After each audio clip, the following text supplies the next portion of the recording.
Ini kalau nggak salah, nama tempatnya Laduni South. Itu adalah tempatnya di mana Harira tinggal, sebuah istana yang megah di mana di situ dihuni ribuan makhluk sejenis Harira dan semuanya itu perempuan.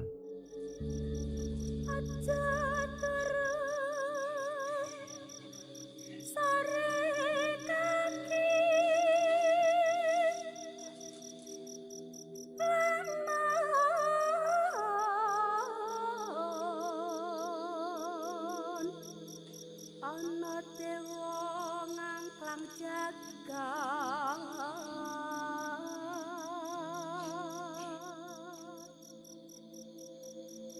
nyangking bokor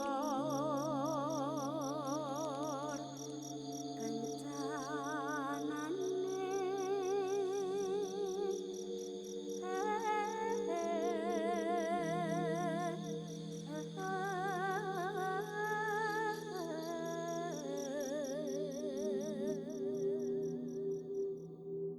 Melanjutkan cerita sebelumnya, ini adalah episode keempat cerita Putri Santet, sekaligus menjadi cerita ke-318 di Lapak Horor. Dan sebelum kita masuk lebih dalam ke cerita lagi, seperti biasa gue pengen ngucapin banyak-banyak terima kasih buat kawan-kawan subscriber semuanya. Terima kasih buat kawan-kawan yang udah kasih support, udah kasih dukungan. Terima kasih juga buat kawan-kawan yang udah kasih like, udah nge-share ke yang lainnya. Nggak lupa juga, terima kasih banyak buat kawan-kawan yang udah ninggalin komentar. Terima kasih banyak semuanya. Nah, di cerita sebelumnya itu, Putri berkenalan dengan 3 sosok yang memiliki warna biru, hitam, dan putih, di mana masing-masing namanya. Yang biru itu adalah Harira Dazil, yang ya hitam dan putih itu ada Uradatum, kayak gitu ya. Keseharian Putri selanjutnya, mereka Putri dan kawan-kawan barunya itu menjalani kehidupan ya normal seperti biasanya, di mana seiring berjalannya waktu, mungkin ya kurang lebih sekitar seminggu kemudian, selama dalam kurun waktu 1 minggu itu hampir nggak pernah ada kejadian yang aneh-aneh lagi. Yang namanya gangguan yang sebelumnya datang atau ngikutin Putri kemanapun, itu hampir nggak ada, benar-benar bersih. Dan di situ Putri tuh ngerasain kehidupan yang benar-benar tenang.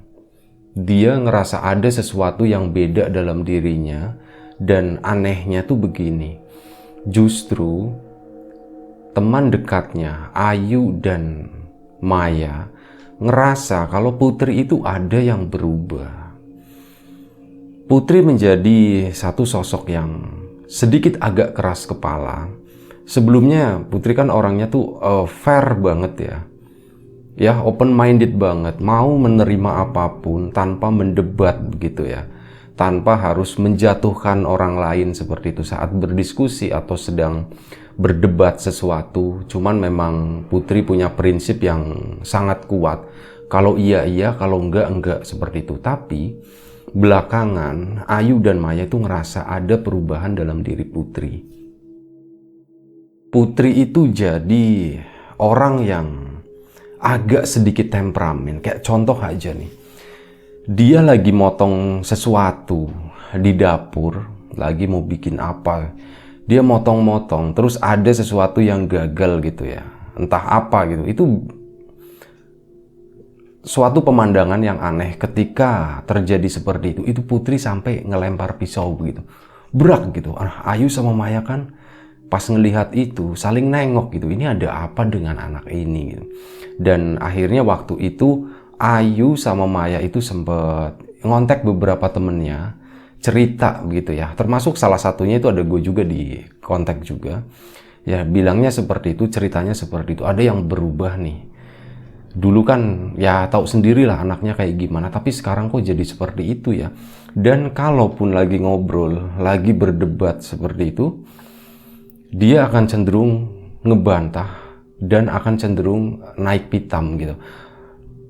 biasanya kalau misal nggak setuju dengan sesuatu ya udah gitu, ya udah kamu aku. Kali ini tuh nggak, itu si Putri tuh saat punya pendapat dia lebih kayak memaksakan gitu. Enggak, pokoknya kamu tuh harus ikut aku gitu, kamu harus setuju sama aku, seperti itulah. Pokoknya bener-bener yang tadinya Putri itu adalah seorang individu yang sangat menyenangkan, entah kenapa semenjak kejadian itu, semenjak perkenalannya dengan 3 jin penjaganya itu, Putri jadi berubah. Berubahnya cukup drastis dan itu dirasakan orang-orang yang ada di sekitarnya waktu itu. Hal itu pun kayak diselidiki sama Ayu dan Maya. Ini sebenarnya ada apa sih? Putri yang sering ngomong sendiri, sering ketawa sendiri begitu kan. Dia kayak ngobrol dengan sesuatu yang Ayu sama Maya itu nggak bisa ngelihat. Ya, ternyata setelah diselidiki, beberapa hari dipantau terus apa yang dilakuin sama Putri. Ya, Putri itu kayak cenderung dimanja. Apapun yang diinginkan itu kayak ya udah semacam zimsalabim gitulah. Terjadi begitu aja. Itu ngaruh ya mungkin secara nggak langsung ya. Itu pengaruh juga ke pola pikirnya Putri, ke emosionalnya juga. Jadi orang yang seperti itu, jadi orang yang nggak menyenangkan di mata kawan-kawannya. Nah, singkat cerita, Ayu sama Maya pun sempat curhat ke mamanya Putri. Tante, ini Putri kok ada yang berubah ya? Berubah gimana, Mai? Berubah gimana, Yu? Iya, Tante. Putri itu kayak bukan Putri yang sebelumnya. Putri itu kan dulu ya orangnya begitu ya, Tante. Easy going banget lah. Sekarang tuh enggak, Tante. Kita tuh jadi sering berantem gitu. Dia jadi sering marah-marah, Tante. Aku juga nggak tahu gitu sebenarnya apa yang terjadi. Makanya bingung juga. Apakah ini ada pengaruhnya dengan 3 sosok itu, Tante? 3 sosok apaan? Nah, ternyata waktu itu tuh mamanya belum tahu. Nah, di momen itu diceritainlah si kejadian yang pernah dialami sama Putri oleh Ayu sama Maya. Dan hari itu juga akhirnya mamanya tahu. Nggak lama setelah itu, tiba-tiba Putri itu nerima telepon. Sehari setelahnya kalau nggak salah. Sehari setelahnya Putri nerima telepon, itu dari bibinya atau adiknya bapaknya. Namanya Bibi Lis, biasanya dipanggilnya tuh Lis. Manggilnya nama doang ya, Lis gitu. Padahal usianya udah cukup tua, tapi ya ini ngomongin beda budaya ya. Jadi manggilnya cuma namanya doang. Nah, sama Bibi Lis itu ditelepon katanya. Aku mau ke sana, mau ke Indonesia. Oh ya udah Bibi sini ke sini. Akhirnya nggak lama ya, mungkin beberapa hari kemudian, yaitu setelah menjalani kehidupan yang seperti itu, banyak konflik antara Ayu, Maya, dan Putri. Terutama begini, Ayu sama Maya itu temenan, nah musuhnya itu Putri gitu, ributnya tuh selalu begitu. Dan akhirnya beberapa hari kemudian datanglah si Bibi Lis itu ke Indonesia, ke situ. Nah, Bibi Lis tuh menariknya tuh begini, kebetulan gue juga kenal sama orangnya. Bibi Lis tuh kayak apa ya, dari sisi penampilannya itu mirip kayak orang Rom atau apa ya, orang Gypsy gitu, orang Sinti. Ya, kawan-kawan mungkin bisa nanti bro sendirilah, orang Gypsy ya. Di Indonesia tuh familiarnya Gypsy. Seperti itu. Jadi begini, ada yang menarik di silsilah keluarganya Putri. Bapaknya Putri sama Lis itu beda bapak kalau nggak salah, atau beda ibu begitu ya. Jadi ada yang beda. Nah, bapaknya Putri itu murni sana, Jerman sana, sementara si bibinya itu keturunannya orang Rom atau orang Gypsy seperti itu. Dan bibinya itu juga menjalani kehidupannya juga layaknya seorang Gypsy gitu ya. Ada sisi nomadennya juga, mencintai kebebasan seperti itulah, dekat dengan musik, dekat dengan tari-tarian kayak gitu. Itu seperti itu orangnya. Dan datang orangnya ini badannya tuh besar gitu ya, gemuk, tapi mukanya tuh bijak banget. Datang ke sana. Kenapa gue bisa bilang begini? Karena gue kenal orangnya gitu. Beberapa kali pernah ketemu. datang ke situ, ngobrol-ngobrol sama Putri, sama Ayu, sama Maya. Jadi waktu itu ngobrol suatu sore, mungkin sekitar jam 4, jam 5 begitu, di belakang rumah itu kan kayak ada halaman kecil begitu. Nah di sana kebiasaan bibinya itu kan masak airnya tuh pakai kayu begitu. Ya udah akhirnya waktu itu bener-bener dibikin tungku dari kayu-kayu yang ada di sana yang nggak kepake dibakar, masaklah, bikinlah ramuan, mungkin teh atau apa begitu ya. Di sana mereka ngobrol-ngobrol dan ada satu poin penting yang disampaikan sama Bibi Lis. Ada beberapa poin. Yang pertama adalah tanpa bercerita Putri kepada bibinya itu, bibinya tiba-tiba bilang, "Putri, kamu punya teman baru ya?"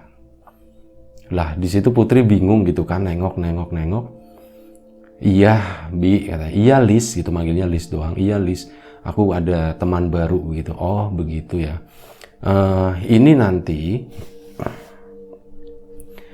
akan ada orang yang datang, orang yang kamu kenal, akan datang ke sini juga. Entah hari ini atau besok. Kamu tunggu aja," gitu. Wah, siapa itu, Lis? "Ya pokoknya nanti adalah. Aku nggak perlu, Bibi nggak perlu ngasih, aku nggak perlu ngasih tahu kamu siapa orangnya." "Oh baik seperti itu." Intinya itu ya, poinnya seperti itu. Bibinya itu tahu Putri ada teman baru dan bibinya juga kayak meramalkan gitu, ada seseorang yang bakalan datang ke Putri.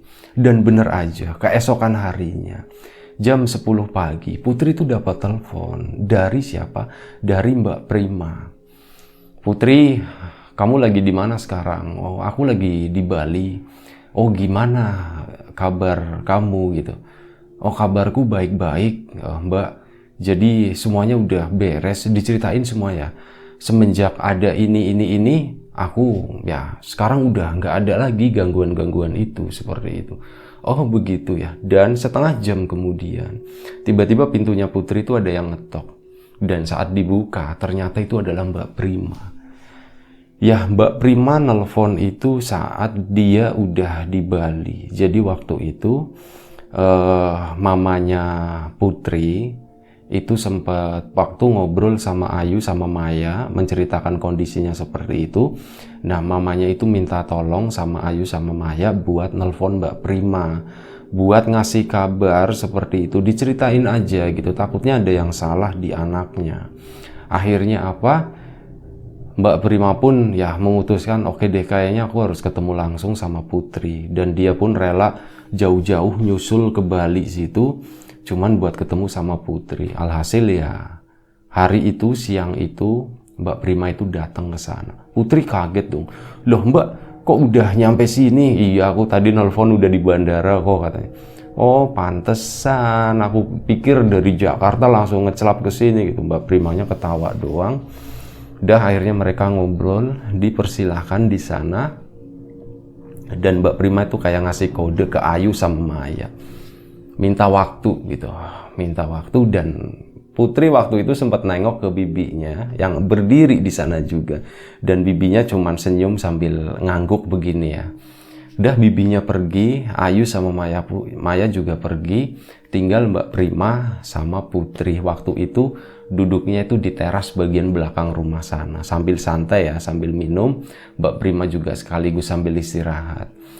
Nah, Mbak Prima bilang, "Put, aku ada sesuatu yang pengen aku omongin ke kamu, tapi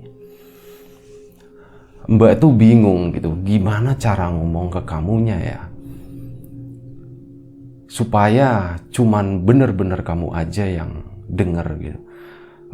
Emang ada apa Mbak? Ada sesuatu apa Mbak? Ada yang penting banget kah yang mau disampaikan sampai orang lain itu nggak ada yang bisa tahu?" "Iya Put, jadi yang nggak boleh tahu itu bukan cuman orang Put, tapi termasuk teman-teman kamu yang di sana," kayak gitu.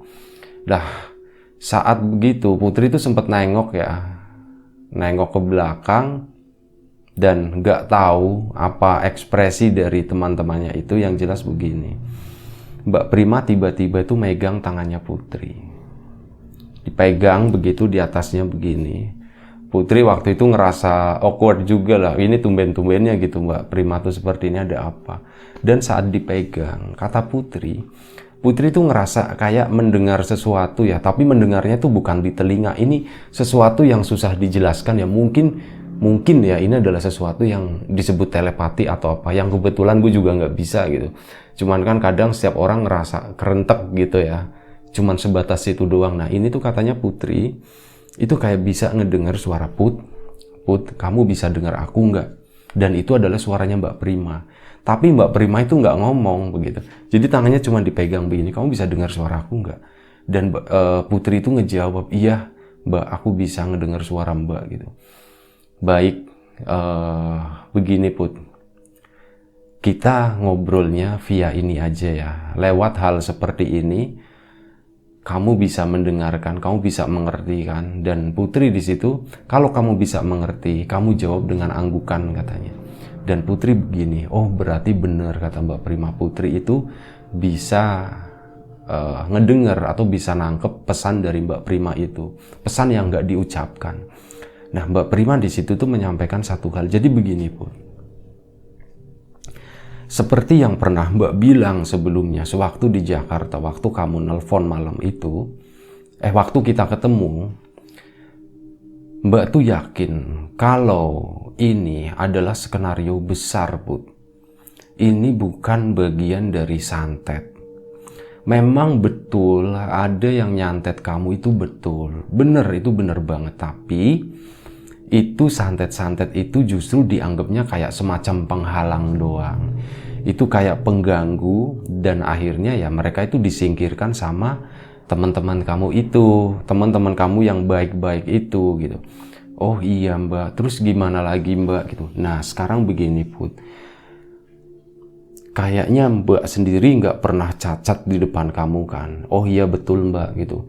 Dan aku juga menghormati Mbak Prima, kata Putri. Baik, begini, ini balik lagi ke Putri. Terserah kamu mau percaya atau enggak. Tapi apa yang Mbak lakuin ini, ya Mbak punya maksud dan tujuan supaya kamu selamat, supaya kamu nggak masuk dalam skenario yang dibikin Put. Dan akhirnya Mbak Prima pun menyampaikan, jadi begini, melanjutkan maksudnya. Jadi gini Put,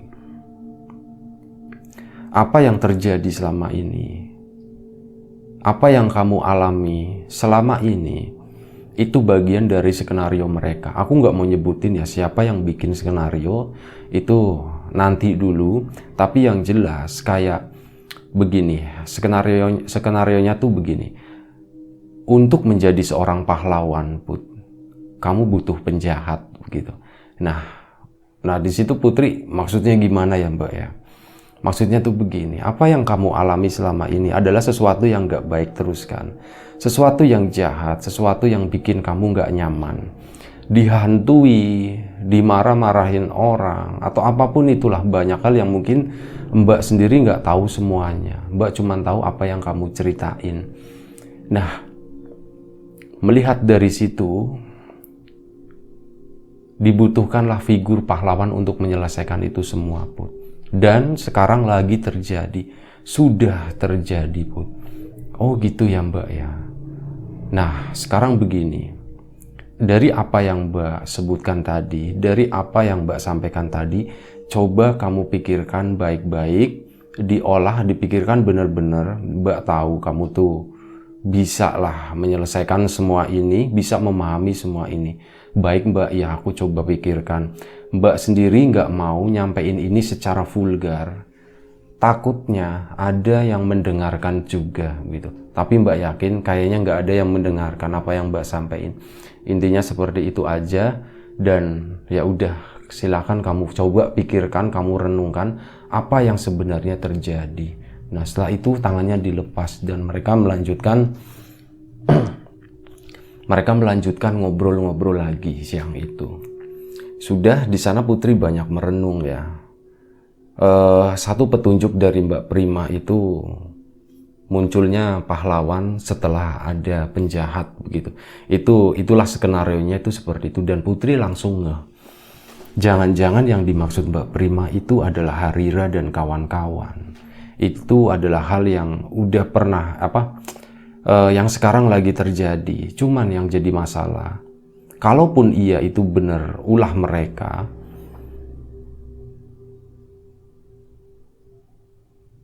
Kira-kira apa sih maksud dan tujuan dari mereka? Kenapa mereka melakukan seperti ini gitu? Aku orang biasa, aku bukan orang yang hebat, orang besar atau apa. Aku orang biasa pada umumnya.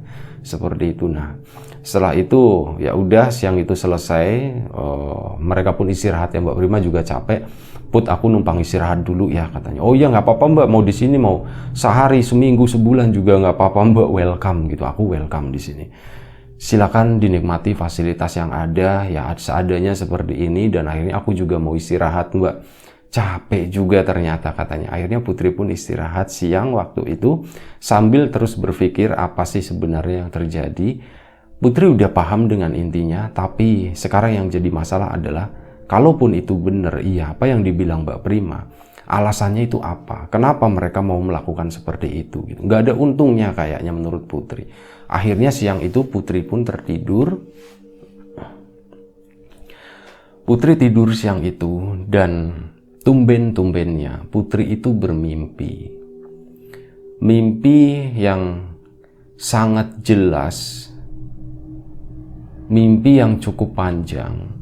Jadi ceritanya dalam mimpi itu Putri ketemu sama Harira, ada Ur, ada Tum juga di sana. Ada 3 sosok itu dan di sana mereka ngobrol. Put, aku mau ngajak kamu ke suatu tempat. Kemana itu?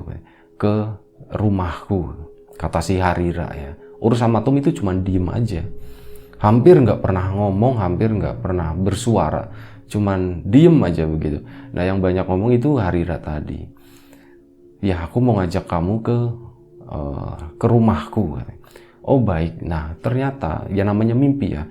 Itu tiba-tiba zet gitu, cepet aja. Dan Putri tahu-tahu udah berada di depan sebuah gerbang. Gerbang yang gede banget. Tinggi banget. Dan Putri pun akhirnya, ayo silakan masuk, kata Harira. Takjub dalam hati. Wah, rumahnya Harira seperti ini kayak yang ada di film-film gitu. Takjub lah punya, pasti itu dibuka. Bral begitu pintunya. Nah di sana itu udah disambut sama ratusan atau bahkan ribuan makhluk begitu ya. Ribuan sosok yang Putri yakin yaitu mereka dari bangsa jin ya. Putri dan kawan-kawan itu jalan menyusuri lorong itu dan samping kanannya itu banyak orang, dan orang itu seingatnya Putri itu membacakan mirip kayak sholawatan begitu, tapi dari lagunya itu kayak sholawatan. Anehnya itu adalah bahasa yang Putri nggak ngerti sama sekali. Ya cuman kayak gitu bersama-sama bareng-bareng, dan di sana tuh riuh banget, rame banget. Ya yang ada dalam hati Putri tuh seneng gitu. Seneng terus berjalan gitu, kurang lebih mungkin jaraknya sekitar 50 sampai 70 meter berjalan ke sana, sampailah Putri di pintu kedua. Pintu kedua ini agak kecil, pintu normal lah kayak pintunya orang, rumah orang pada umumnya segitu, cuman agak sedikit tinggi aja. Nah, Putri dipersilakan lagi masuk ke sana. Saat di sana, Putri itu ketemu sama salah satu sosok. Itu adalah sosok perempuan juga, dan di situ Putri baru ngeh. Ternyata di sini semuanya perempuan gitu. Perempuan semuanya. Pas nengok-nengok, wah iya ternyata perempuan semua. Harira perempuan, dan akhirnya Putri pun nanyain Harira, ini semuanya perempuan? Iya, kami di sini semuanya perempuan.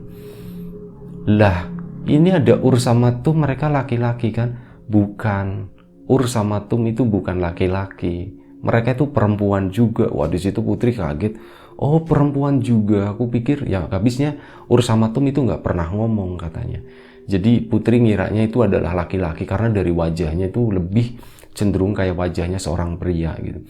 Udah lanjut ke sana, Putri berjalan melangkah maju beberapa langkah, dan di sana udah tersedia sebuah meja yang besar. Isinya itu nggak ada apa-apa, cuman ada 4 benda di sana. Nah ini di bagian ini yang gua agak-agak lupa. Jadi di situ ada 4 benda, ada sisir, ada cawan, ada gunting, sama apa lagi ya? Oh, sama buku. Bukan kertas ya, tapi buku. Sisir, gunting, cawan, buku. Ya, ada 4 benda di sana. Dan Harira, Put, Coba kamu pilih salah satunya, katanya.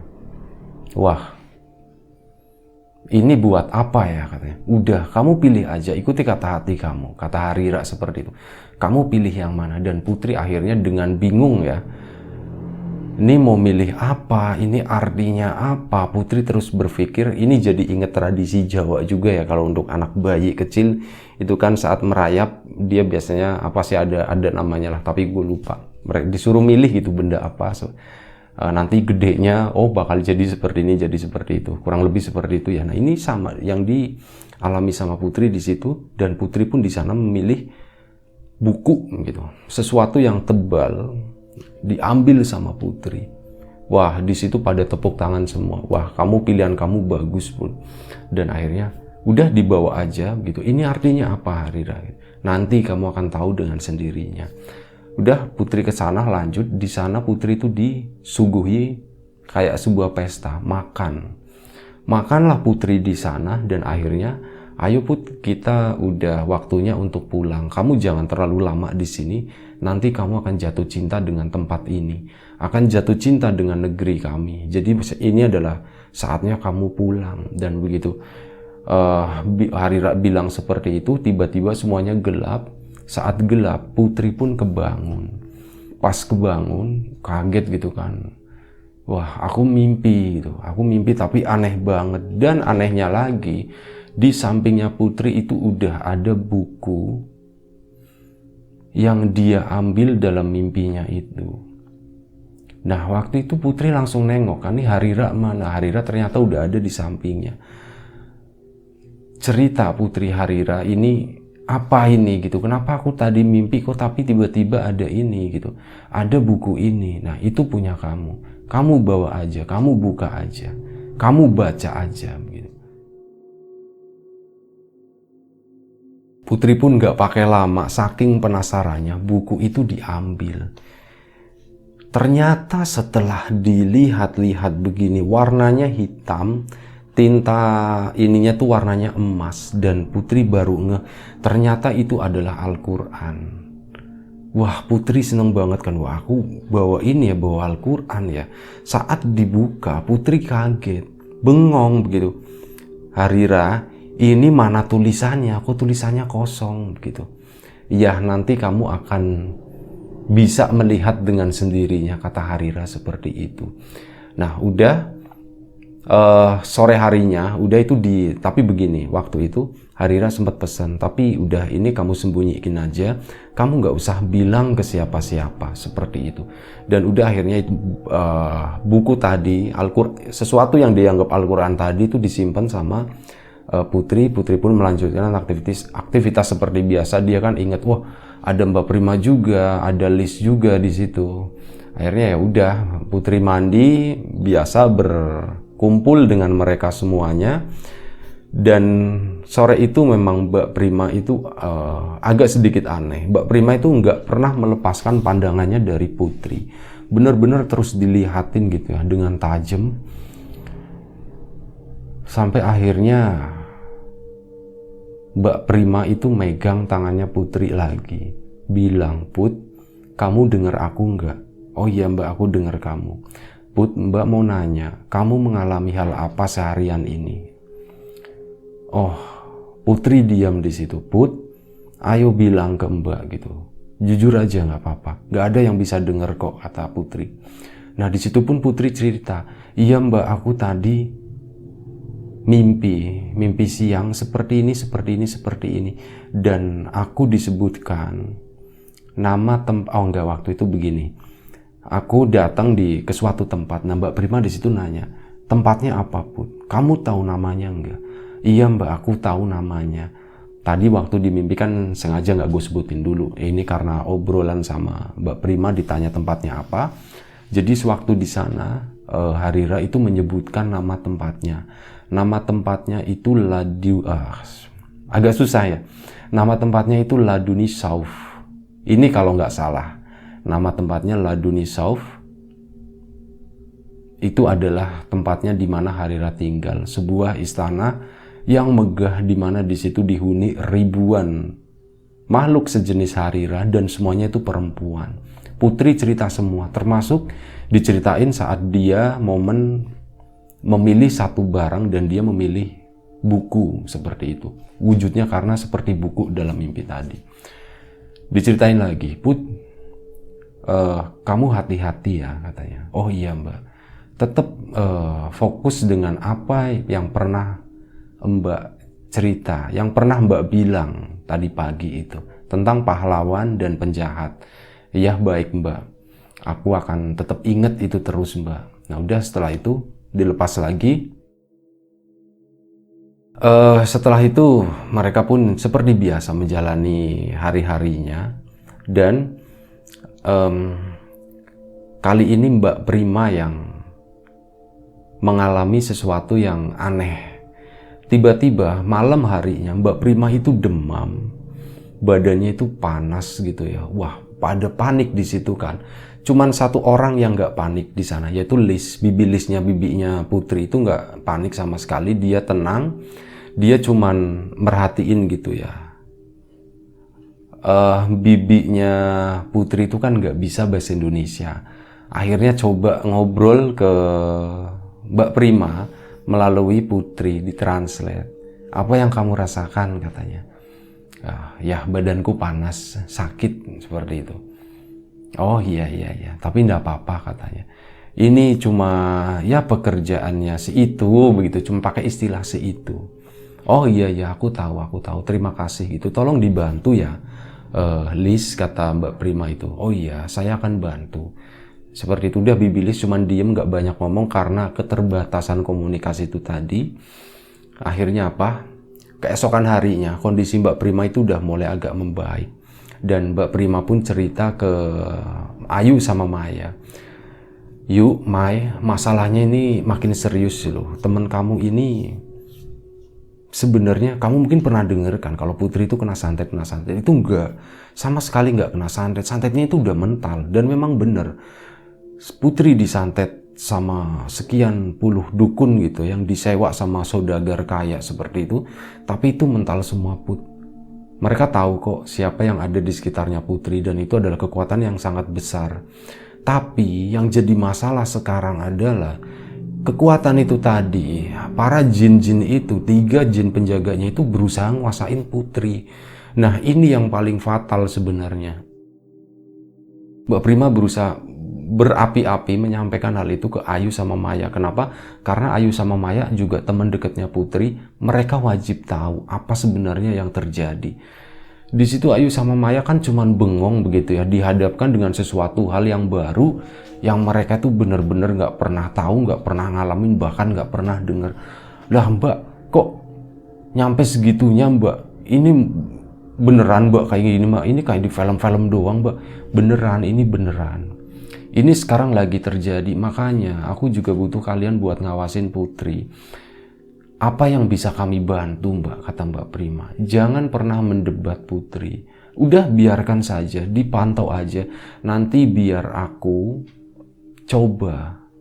Aku coba dengan caraku yang sebenarnya aku juga belum tahu, kata Mbak Prima seperti itu. Waduh, Maya garuk-garuk kepala gitu ya. Waduh, gimana dong Mbak? Terus nanti efeknya Putri seperti apa Mbak? Ya, ini amit-amit ya.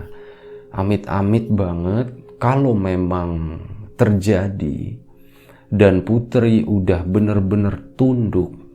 Putri udah merelakan jiwanya begitu. Putri bakal diambil katanya. Waduh, beneran Mbak masalahnya seserius ini? Iya bener, masalahnya tuh seserius itu. Maka dari itu Mbak itu butuh kalian. Nah saat lagi ngobrol kayak gitu, tiba-tiba meja yang mereka duduki ya, meja di depannya tuh bergetar gitu, gitu. Nah digebrak sama Mbak Prima, brak gitu kan. Mayu sama Maya pucat ketakutan. Mbak itu apa? Mbak itu apa? Mbak udah, kalian tenang aja.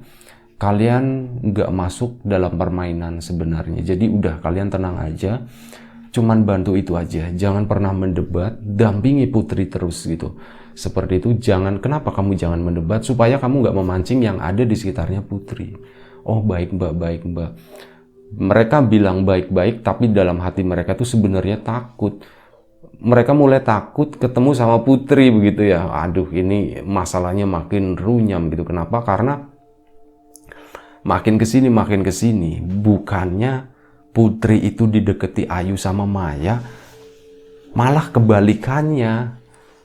Ayu sama Maya itu jadi kayak makin jauh gitu. Jadi ada jarak saat diajak ngobrol sama Putri, mereka minggir gitu ya, jawabnya singkat. Sampai Putri tuh bilang, kalian tuh kenapa sih gitu? Kok kalian beda banget gitu? Nah, dalam hatinya Ayu sama Maya, beda apanya? Kamu yang beda kali, Put gitu. Tapi nggak berani ngomongin karena nggak berani ngedebat. Iya Put, kenapa? Sorry. Aku tuh pusing, kata Maya gitu. Aku tuh capek, kata Ayu. Banyak alasan yang menurut Putri tuh nggak masuk akal. Ini anak-anak tuh makin aneh. Kok pada ngejauhin gitu ya? Kalian mau kasih apa sih? Mau kasih kado apa sih? Mau kasih surprise ya gitu ya? Makanya kalian ngejauh-jauh gitu pura-pura ya gitu. Nah, untungnya begitu. Putri itu sikapnya tetap menghibur begitu, meskipun dijauhin, yang sebenarnya beneran dijauhin, tapi dikiranya tuh mau ngeprank gitu. Ya udah, akhirnya Ayu sama Maya pun berusaha normal lagi karena anggap feedback dari Putri juga positif meskipun udah digituin. Mereka pun kembali baik dan ya udah, akhirnya mereka deket-deket meskipun masih ada rasa takut. Jadi saat ngobrol itu mereka tuh ngelihatnya kemana-mana gitu, kali aja ada sesuatu yang terlihat di sana. Dan pernah memang suatu saat Ayu ini yang ngelihat ada kayak bayangan tapi transparan, itu warnanya biru dan itu cuman sesaat banget. Itu cuman sebentar gitu, wah di sana gitu. Ayu cuman berpikirnya seperti itu. Dan akhirnya begini, Mbak Prima kan rencananya tadinya tinggal di sana itu cuman kurang lebih sekitar 1 hari atau paling lama 2 hari. Tapi karena melihat kondisinya seperti itu, Mbak Prima pun coba mengupayakan dari 2 jalur. Ada jalur gaibnya, ada jalur dohirnya. Jalur dohirnya itu dengan cara menghubungi orang-orang yang deket sama Putri. Ini dia dapat dari Ayu sama Maya ya, karena Ayu sama Maya itu hampir tahu semuanya. Teman-temannya Putri itu siapa aja. Itu dihubung-hubungin, dikontak-kontakin semuanya. Sampai akhirnya waktu itu gue juga dapat jatah. Ditelepon juga sama Mbak Prima, diceritain seperti itu. Yang sebenarnya waktu itu udah tahu juga, tapi nggak semuanya ya. Dan setelah diceritain, jadi tahu begini. Ya, minta dukungan intinya. Minta dukungan seperti ini. Dan akhirnya, ya kami pun setuju untuk ngebantu terus ngasih semangat, ngebuka logikanya supaya jangan mudah tertipu, jangan mudah tersesat seperti itu. Ya akhirnya Mbak Prima pun dengan segala upaya yang dilakuin sama Mbak Prima itu adalah gimana caranya supaya dia bisa ngelihat 3 sosok itu, jadi bisa berkomunikasi. Mbak Prima itu orang yang, ini bukan Citra Prima yang itu ya, yang biasa nongol di TV ya, orang yang berbeda begitu. Takutnya ada yang berpikir ke sana. Nah, Mbak Prima itu berpikir gimana caranya supaya dia bisa ngelihat itu. Banyak makhluk yang bisa dilihat atau dirasakan sama Mbak Prima, tapi untuk yang 3 ini susah banget. Energinya itu hampir nggak bisa dirasain, apalagi wujudnya begitu. Wujudnya itu nggak bisa dilihat sama sekali. Itu susah banget kata Mbak Prima. Makanya di situ juga Mbak Prima sempet ngobrol sama Liz. Tapi di situ waktu itu Mbak Prima bela-belain minta sama Ayu, yuk mau ngobrol sama Liz tapi supaya Putri itu nggak tahu gitu. Oh iya, masalahnya di bahasa ya, sama aku juga nggak bisa ngomongnya, jadi cuman senyum-senyum aja kata Ayu. Gini yuk, aku minta bantuan, kita pakai ini aja deh, pakai jasa translator aja gitu. Tapi translator yang ini ya, kalau bisa perempuan juga yang bisa dipercaya yuk. Nah akhirnya Ayu pun, karena orang Bali kenalannya banyak, nyari yang bisa bahasa Jerman di sana, diambil lah. Di situ mereka kumpul, Ayu, Maya, Liz, Prima, sama 1 translatornya itu. Ngobrol-ngobrol di sana, nih gimana nih? Sebelumnya Mbak Prima itu ngasih tahu, ini obrolan kita akan agak absurd ya, kata Mbak Prima gitu. Ini bukan obrolan biasa, tapi obrolan ya yang klinik-klinik katanya kayak gitu. Oh iya Mbak, nggak apa-apa, kata translatornya seperti itu. Nah mereka pun ngobrol-ngobrol, intinya gimana caranya supaya bisa meyakinkan Putri. Kenapa? Karena apa? Mbak Prima itu pun udah bilang, aku nggak sanggup ngadepin mereka dengan kekuatan sebesar itu. Mereka tuh bukan sesuatu yang baru muncul berapa puluh tahun, ini usianya itu udah ribuan tahun. Ini tuh jin-jin tua, mereka tuh udah sakti dan aku tuh nggak mampu, kata Mbak Prima. Ya, Liz juga bilang, ya aku hidup juga dari satu gurun ke gurun lain, dari satu hutan ke hutan lain. Aku sering bertemu dengan hal-hal yang gak dilihat banyak orang, kata Liz. Tapi untuk yang satu ini memang aku juga nggak bisa ngelihatnya. Tapi aku bisa ngerasakan kekuatannya itu seperti apa. Dan aku cenderung diam, aku nggak berani salah ambil langkah waktu itu. Nah terus enaknya gimana Liz ini Liz? Kalau menurut aku sebaiknya kita melihat aja, memantau aja sambil terus berkomunikasi dengan Putri. Kenapa? Karena yang bisa mengalahkan ini semua itu adalah Putri sendiri. Kita melihat dia itu sebagai orang biasa ya.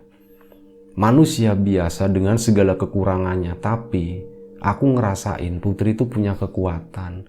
Kekuatan yang nggak tahu. Di satu sisi kita punya kekuatan juga. Tapi untuk hal ini kekuatan Putri itu lebih dominan begitu. Kamu coba pikir, kenapa 3 sosok itu, Harira dan kawan-kawan itu nggak pernah nyerang Putri? Kenapa nggak langsung ambil aja? Kenapa? Karena mereka itu nggak mampu. Gitu. Putri itu terlalu kuat. Itulah, mereka nggak mampu. Makanya mereka bikin skenario seperti ini. Skenario yang sepanjang ini, dan ini bukan seminggu 2 minggu loh. Ini udah dilakuin berpuluh-puluh tahun. Sorry, bukan berpuluh tahun. Ini udah dilakuin bertahun-tahun sebelumnya loh. Jadi dulu tuh pernah ada kejadian yang ada hubungannya sama Harira dan kawan-kawan. Tapi waktu itu Harira itu belum munculin diri. Itu bertahun-tahun lalu, aku ingat betul. Dan ya karena ceritanya juga masih cukup panjang, mungkin sih sekitar 1 episode paling cepet. Kalau memang gak nyampe ya akan dibikin 1 episode lagi. 2 episode lah paling lama. Dan karena gue juga udah mulai serak, tenggorokan udah mulai kering, gak enak rasanya kalau nanti dipotongnya tuh pas di momen-momen yang lagi nanggung gitu ya.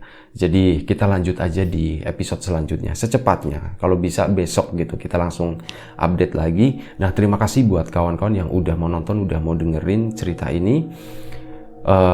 Ada satu hal menarik yang pengen gue sampein yang tadi sempat kelupaan. Jadi sewaktu Putri baru bangun dari tidurnya, waktu mimpi, gak lama setelah itu, setelah dia ngedengar nama tempatnya itu adalah Laduni South, si Putri pun Putri kan seneng banget main musik ya, terutama piano. Putri itu menciptakan sebuah musik, sebuah instrumen lagu yang dikasih judul itu Laduni South. Kebetulan gue punya recordnya, nanti gue tempel lah entah di belakang atau nanti mungkin bisa jadi di awal video ini atau mungkin di video selanjutnya kayak gitu, biar kawan-kawan juga ikut ngedengerin juga hasilnya seperti apa. Nah itu aja, nggak usah panjang-panjang lagi ya. Terima kasih banyak buat kawan-kawan. Mohon maaf kalau misal ada salah-salah kata, ada sesuatu yang nggak berkenan di mata, di hati, di telinga kawan-kawan semuanya, mohon dimaafkan. Semoga siapapun sekarang yang lagi sakit segera diberi kesembuhan, siapapun sekarang yang masih sehat semoga tetap dijaga kesehatannya. Semoga kita juga diberi kemudahan dalam hal apapun, termasuk kemudahan dalam hal rezeki. Terima kasih banyak, mohon maaf sebesar-besarnya. Jaga kesehatan kawan-kawan semuanya. Assalamualaikum warahmatullahi wabarakatuh.